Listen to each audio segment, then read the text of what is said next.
How to do research on esoteric knowledge. Here's my answer. There are people online that have done the research on esoteric knowledge. I learned from those very people.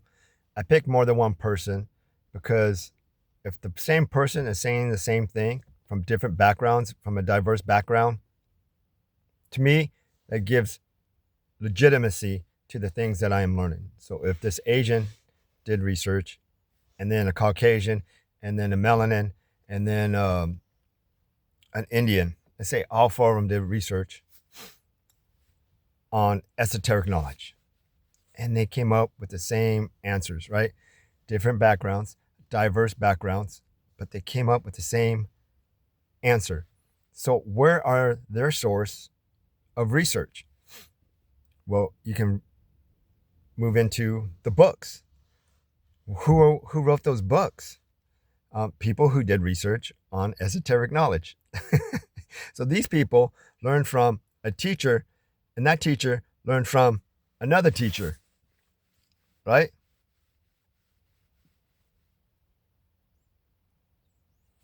So with that being said, I am doing my way of research. It's basically the same way that they did research, right? Because they had to learn from somewhere. I had to learn from somewhere, and I learned from experts in the industry. They learned from experts in the industry, right?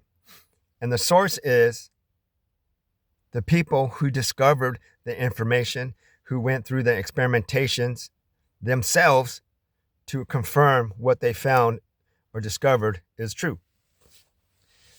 I do both ways of research. I sacrifice myself to learn and to understand the things that I am talking about. For example, my glasses are crooked. Diets. I did research on diets, 5 to 10 different diets. I did experimentations with those diets, 30-day challenges and things like that, right? To see how I felt, how my body felt, and different variations of ways of eating it, right? Vegan, for example. I think I did vegan. The first time I did vegan, 30-day challenge, it didn't stick. I learned some more. I downloaded some more knowledge via research. I understood the facts and evidence that I found that carbohydrates didn't exist once upon a time. We didn't eat carbohydrates. Carbohydrates was implemented about 6,000 years ago. So you have to do common sense, make your connections, put the pieces of the puzzle together. And what did I find? That we're building pyramids about 5,000 years ago.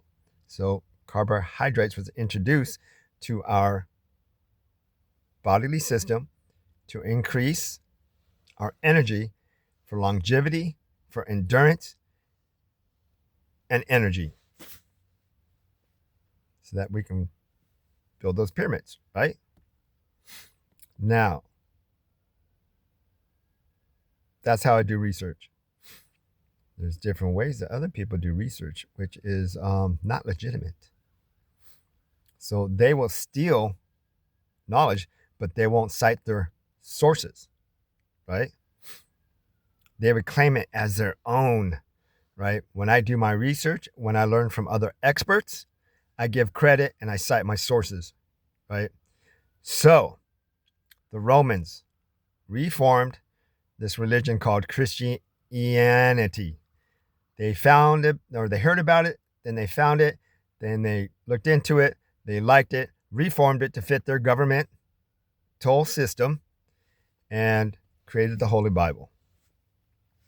Then, if you do more research, you will find that it was Ethiopians. The Ethiopians were the first Christians.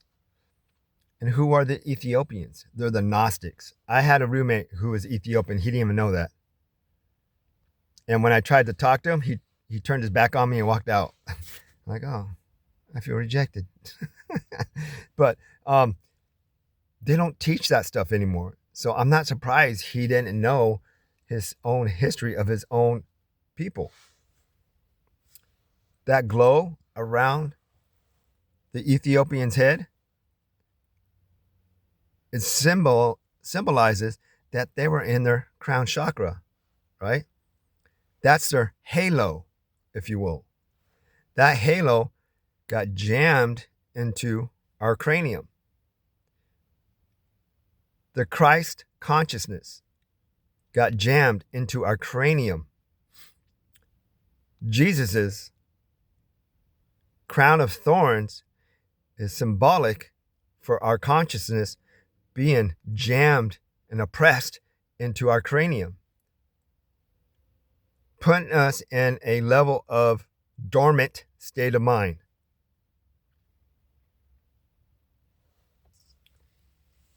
Saturn, Satan, halo around Saturn is another symbolic way of looking at things. Who am I? Who are you? Peace, love, and happiness. Have a fucking great day.